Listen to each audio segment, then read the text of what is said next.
सारे देश में मंदिरों में कौन बैठा है?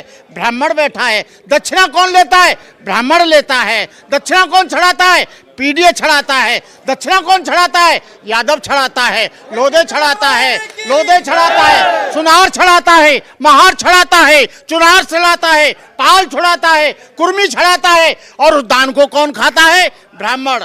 ये देश के पिछड़े वर्ग के लोगों, यदि तुम डॉक्टर अंबेडकर को समझ जाओ, यदि तुम ललित सिंह यादव को पढ़ लो, रामस्वरूप वर्मा को पढ़ लो, तो इस देश से सारा का सारा ब्राह्मणवाद खत्म हो जाएगा। ललित सिंह यादव कहा करते थे, और हमारे जो रामस्वरूप वर्मा है कुर्मी समाज से, वो कहा करते थे कि ब्राह्मणवाद की लाश को ये पिछड़ा वर्ग ढो रहा है।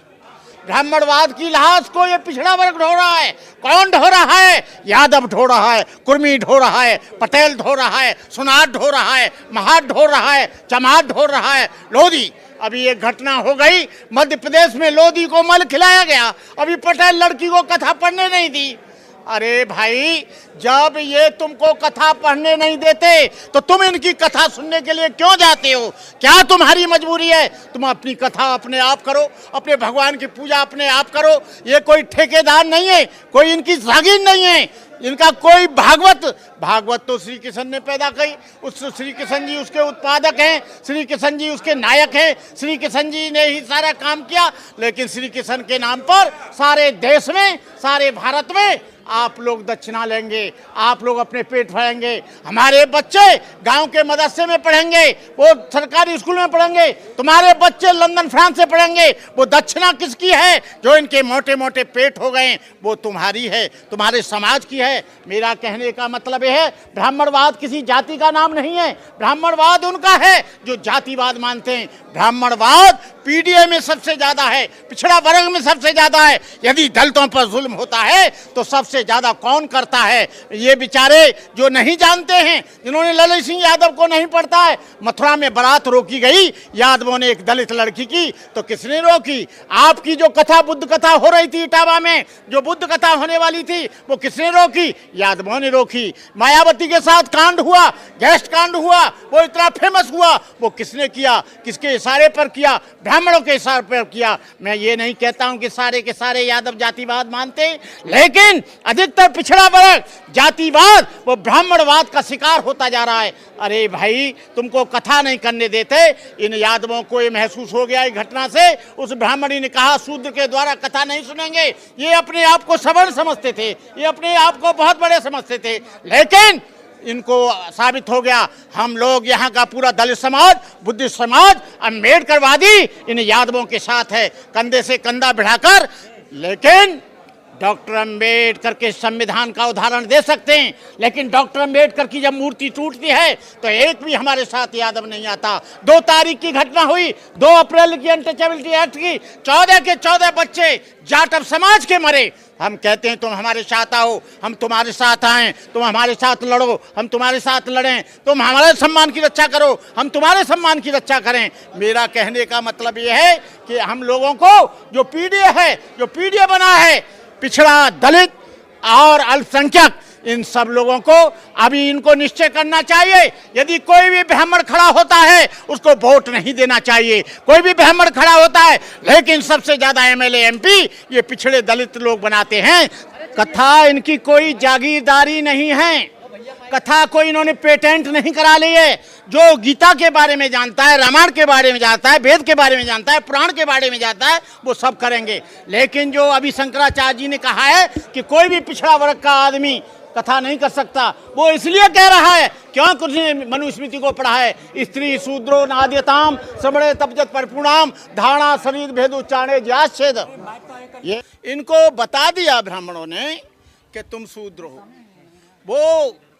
वो कह रहा है, उसमें मेरे पास वीडियो है, पंडितानी भी बोल रही है, वहाँ के दादरपुर के ब्राह्मण भी बोल रहे हैं कि क्या तुम शूद्र चमार हो?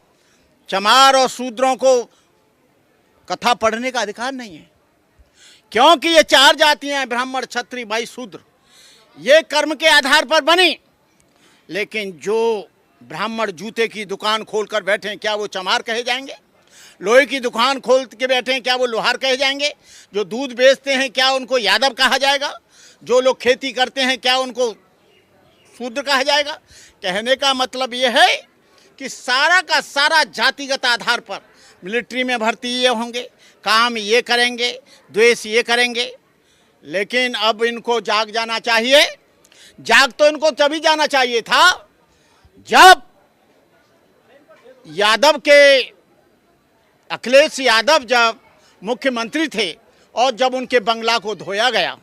जागृत तभी हो जाना चाहिए जब मैनपुरी में अखिलेश यादव जी आए, लेकिन उसे पवित्र गौमूत्र से और गंगा जल से साफ किया। इनको तभी जागृत हो जाना चाहिए जब राणा प्रताप की मूर्ति को कन्नौज में धोया गया। कहने का मतलब ये है, ये लोधी, कुम्हार, अहीर, आपके ये पटेल, कुशवाहा, इन सबको वो लोग शूद्र मानते हैं।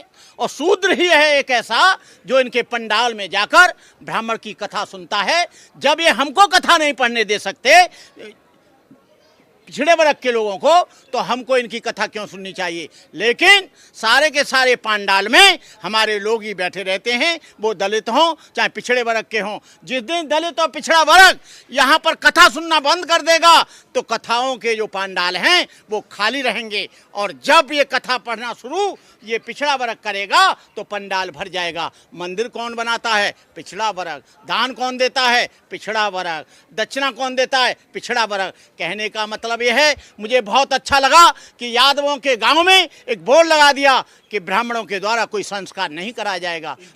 ब्राह्मणों की एंट्री बंद है, कोई भी ब्राह्मण गांव में नहीं आ सकता। मैं उन यादवों को बहादुरी के लिए दाद देता हूं जिन्होंने ब्राह्मणों को अपने गांव में आना जाना बंद किया। और मैं चाहता हूं कि आप लोग अपने आप कथा पढ़ें, किसी भी ब्राह्मण को ना बुलाएं, आप अपने आप सारे संस्कार करें। किसी ब्राह्मण की बिचौलिए की उसमें जरूरत नहीं है। लेकिन हम लोग इतने मानसिक गुलाम हो गए, इतने हम वो हो गए कि बगैर ब्राह्मण के कोई काम ही नहीं हो पाता है, शादी नहीं हो पाएगी। रुपया ये लगा रहे हैं, शादी ब्राह्मण पढ़ रहा है, बच्चा ये पैदा कर।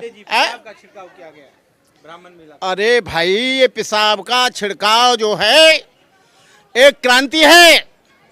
जो पंडितानी के पेशाब छिड़का गया उससे सारे देश के यादवों में भूचाल आ गया। हम तो उसे धन्यवाद देते हैं कि कम से कम तू जो मेरे समाज के लोग जो गलतफहमी में थे कि हम लोग सवर्ण हैं, हम लोग ऊंची जात के हैं, आज पता लग गया। उस ब्राह्मणी के पिसाओं ने क्रांति कर दी। उसके बाल काटे गए, लेकिन बाल नहीं काटे गए बल्कि उन्होंने और बालों को बड़ा करने का क्रांति कर दी। मैं कहना चाहता हूं पिछड़े वर्ग के लोगों से मुख्य रूप से किसी भी ब्राह्मण के द्वारा कथा ना सुनी जाए, किसी भी ब्राह्मण को कार्यक्रम में आयोजित नहीं किया जाए। और 3 काम आप कर लो, दान, मान और सम्मान, ये तीनों मत दीजिए। और जब आप तीनों नहीं देंगे तो ये समाज बहुत आगे चला जाएगा। लेकिन पंडितों को कथा कहने का हक है ना, क्योंकि उनका कनेक्शन जो है वो सीधे सीधे भगवान से है। अच्छा, इन्होंने भगवान भी बांट दिए। हनुमान जी को बता दिया अनुसूचित जाति का, कृष्ण को बता दिया यादव जाति का। हनुमान के नाम पर दक्षिणा तुम लोगे, श्री कृष्ण के नाम पर मंदिर तुम चलाओगे, श्री कृष्ण के नाम पर लाखों करोड़ों रुपया तुम लोगे और तुम ऐसी बात करोगे। कहने का मतलब ये है, इन्होंने भगवानों को भी जाति में बांट दिया। अरे भगवान जब पिछड़े वर्ग के हैं तो तुम पूजा क्यों करते हो? तुम कोई और अपना भगवान जोड़ लो। ब्राह्मणों का भगवान है कृष्ण। ब्राह्मणों का कोई भगवान नहीं है। भगवान कृष्ण यदुवंशी थे, ब्राह्मणों का कोई भगवान नहीं है।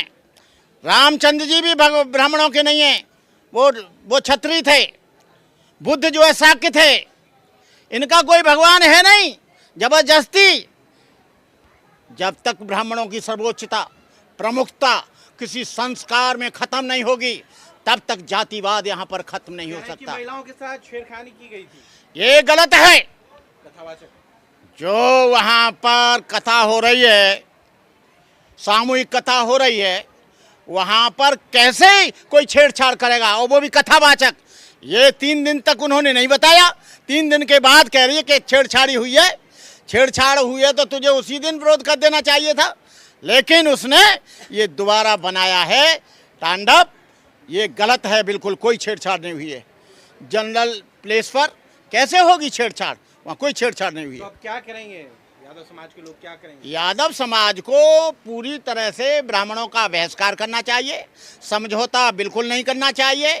और जो भी ब्राह्मण किसी भी पार्टी से खड़ा होता है, चाहे बीएसपी से खड़ा हो, चाहे सपा से खड़ा हो, कांग्रेस से खड़ा हो, बीजेपी से खड़ा हो, पीडीओ को यह निश्चित कर लेना चाहिए कि गैर ब्राह्मण को वोट देना चाहिए, ब्राह्मण को वोट नहीं देना चाहिए। समाज को टारगेट क्यों कर रहे हैं? पूरे ब्राह्मण को करेंगे, क्योंकि ब्राह्मण जो है सब कुछ करता है, लेकिन वो जाति नहीं भूलता है, सर्वोच्चता नहीं भूलता है, प्रमुखता नहीं भूलता है, जातिवाद को नहीं भूलता है, वर्ण व्यवस्था को नहीं भूलता है। इसलिए हाँ, क्या ये धंधे पर चोट है?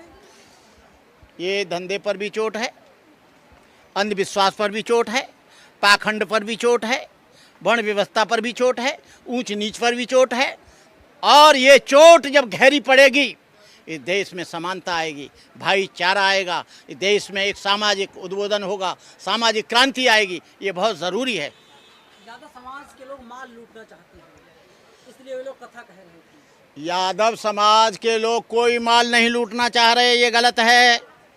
यादव समाज यदि भागवत की कथा कर रहा है तो उसके प्रेरणादायक श्री कृष्ण है।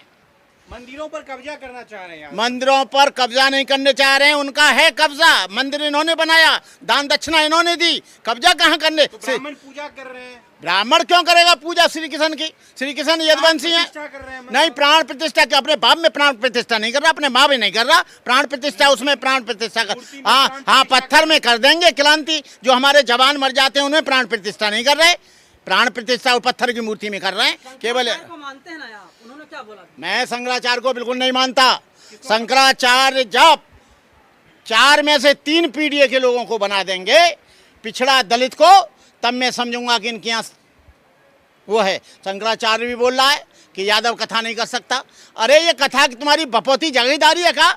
जब वो विद्वान है, वेदों के बारे में जानता है, गीता के बारे में जानता है, रामायण के बारे में जानता है, भागवत के बारे में जानता है, वेदों के बारे में जानता है, पुराणों के, क्यों नहीं कर सकता कथा? तुम ही करोगे हजारों साल से कथा, ये नहीं करेंगे। अधिकार तो उनको ही है ना। अरे इनको ब्राह्मणों को अधिकार है पढ़ने और लिखने का, तो काहे को मिलिट्री ब्रिगेडियर बनने? काहे को लोहे की दुकान खोल कर बैठे? वो तो लोहार का काम है। काहे को जूते की दुकान खोल कर बैठे? वो तो चमार का काम है। काहे को दूध बेच रहे हैं? वो तो उनका काम है, यादवों का। काहे को हलवाई की दुकान खोल कर बैठे? वो तो हलवाई का है। सारे धंधों पर और सारे देश के संसाधनों पर कब्जा तुम करोगे, और ये कुछ नहीं करेंगे। तुम ही करोगे, तुम ही ठेकेदार हो। तुम दूसरों के धंधे में घुसोगे और तुम्हारे धंधे में नहीं घुसेगा। हम तुम्हारे धंधे में घुस चुके हैं और घुसेंगे। और भागवत कथा पूरा पिछड़ा वर्ग करेगा। भगवान का कहना है कि पूजा पाठ जो है ब्राह्मण ही करेंगे। अरे किस भगवान ने कहा? कौन सा भगवान है? मनुस्मृति इन्होंने बनाई, कोई भगवान ने नहीं कहा। भगवान के यहाँ सब बराबर हैं, न कोई छोटा है न बड़ा है। भगवान ने कहा अरे किसी हॉस्पिटल में बीमार हो जाओ तो जाना कि मुझे ब्राह्मण का खून दे दो, क्षत्रिय का खून दे दो। मारेगा डॉक्टर, कहेगा ओ पॉजिटिव है, बी पॉजिटिव है, यहाँ पर कोई ब्राह्मण का खून नहीं है। जब मरते हो तो पीड़िया का खून लेते हो, छड़वा लेते हो, भंगी का, धोबी का, धानुक का खून ले लेते हो, खटीका ले लेते हो। ये सब गलत है। तो आप महापुराण, शिव कथा या कृष्ण भगवान की भागवत कथा नहीं सुनेंगे? अरे भाई, ब्राह्मण के द्वारा नहीं सुनेंगे, नहीं सुनेंगे, और आएगा तो उसे करने भी नहीं देंगे गांव में। प्राण प्रतिष्ठा में शामिल नहीं होंगे? अरे काहे को होंगे? ब्राह्मण के हम खुद कर देंगे प्राण प्रतिष्ठा। कैसे करेंगे? अरे हम सब जानते हैं, हम मंत्र जानते हैं, सब जानते हैं। वो करेगा प्राण प्रतिष्ठा, वो अपने बाप में करे, अपनी मामी करे जो मर गई है। समाज रोड पर आ जाएगा। ब्राह्मण समाज कुछ भी नहीं कर पाएगा। इनका कोई संविधान का अधिकार नहीं है कथा करना, भागवत करना। संविधान में 16 में अनुच्छेद में कहीं नहीं है, 25 से लेके 28 अनुच्छेद तक कोई ऐसा नहीं लिखा है कि ब्राह्मण ही कथा करेगा। अरे भाई, जब कुरान को पढ़कर आदमी मौलवी बन सकता है, बाइबल को पढ़ के पादरी बन सकता है, त्रिपिटक को पढ़ के भिक्षु बन सकता है, तो ग्रंथों को पढ़ के वो कथावाचक क्यों नहीं बन सकता? ये कहाँ का नियम है? एकाधिकार तुम एक गरिमा होती है महाराज। अरे कोई गरिमा नहीं है, ये कोई गरिमा नहीं है, जातिवाद है, छुआछूत है, ऊंच नीचे। अरे कोई व्यास नहीं है, व्यास तो शूद्र थे, जो गद्दी, वो कोई गद्दी नहीं है इनकी, कोई